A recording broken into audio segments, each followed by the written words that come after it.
সালামু আলাইকুম, hello everyone. আমরা জগন্নাথপুর ক্রিকেট মাঠে খেলা দেখতেছি।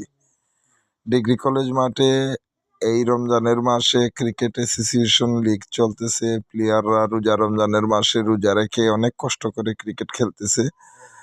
তো আসলে রমজানের মাসে ক্রিকেট খেলাটা অনেক কষ্টদায়ক, তারপরেও অ্যাসোসিয়েশন লিগের নিয়ম মেনে খেলতে হবে।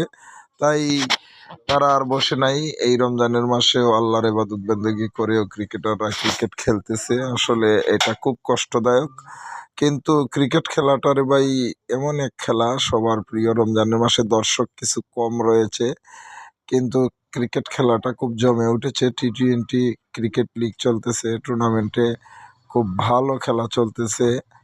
আমরাও এই ক্রিকেট খেলা দেখার জন্য চলে আসলাম ডিগ্রি কলেজ মাঠে, খুবই ভালো লাগতেছে। আপনারাও চলে আসবেন ডিগ্রি কলেজ মাঠে। থ্যাংক ইউ সবাই।